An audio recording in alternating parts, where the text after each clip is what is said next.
दोस्तों, एक ऐसी थ्योरी है जो पूरे एमसीयू का गेम बदल सकती है। और अगर ये सही निकली तो सीक्रेट वॉर्स में लोकी की धमाकेदार वापसी लगभग पक्की है। सबसे पहले चलते हैं इन्फिनिटी वॉर के ओपनिंग सीन पर। थाइनोस ने एसगार्डियन शिप पर हमला किया। लोकी ने अपनी जान दांव पर लगाकर स्पेस स्टोन थाइनोस को दे दिया। हेमडाल ने हल्क को धरती पर भेजा और उसके बाद लोकी की मौत दिखाई गई। उस पल ने सबको इमोशनल कर दिया था। लेकिन सवाल यह है, क्या लोकी सच में मरा था?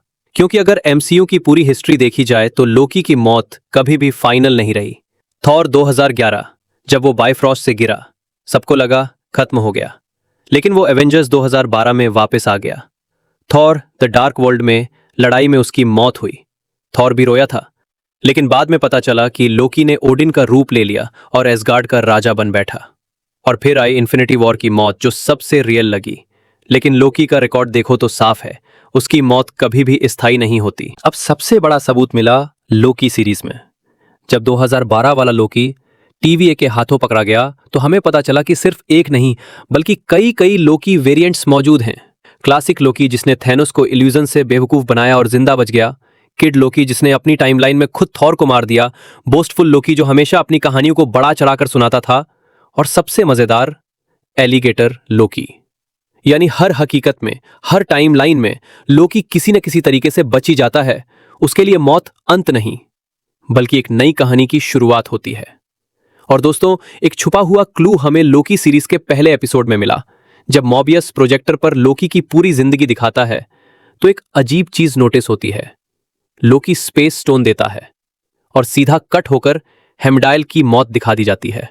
बीच का हिस्सा मिसिंग है, जैसे जानबूझकर हटाया गया हो। और सबसे बड़ी बात, लोकी की मौत के बाद भी प्रोजेक्टर बंद नहीं होता। उसके बाद भी थॉर का सीन चलता रहता है। सोचो, अगर लोकी सच में मर गया होता तो उसकी फाइल वहीं क्लोज हो जाती, लेकिन स्क्रीन आगे बढ़ती है। यह सीधा सीधा इशारा है कि कहानी अभी खत्म नहीं हुई। की ने अपनी तकदीर बदलकर खुद को बना लिया गॉड ऑफ स्टोरीज, यानी मल्टीवर्स की सारी टाइमलाइंस का रक्षक। इसका मतलब यह है कि लोकी का सफर अभी बहुत आगे जाना बाकी है। अब सोचो, अगर इन्फिनिटी वॉर वाला लोकी सच में बच गया था तो जाहिर है टीवीए ने उसे पकड़ने की कोशिश की होगी। लेकिन जब सिल्वी ने ही हु रिमेन्स को मार दिया, टीवीए का सिस्टम टूट गया, प्रूनिंग बंद हो गई। यानी जितने भी लोकी अलग अलग टाइमलाइंस में जिंदा बचे थे, अब सब आजाद हैं।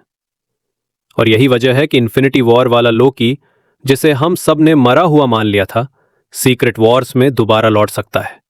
और सबसे मजेदार बात, सीक्रेट वॉर्स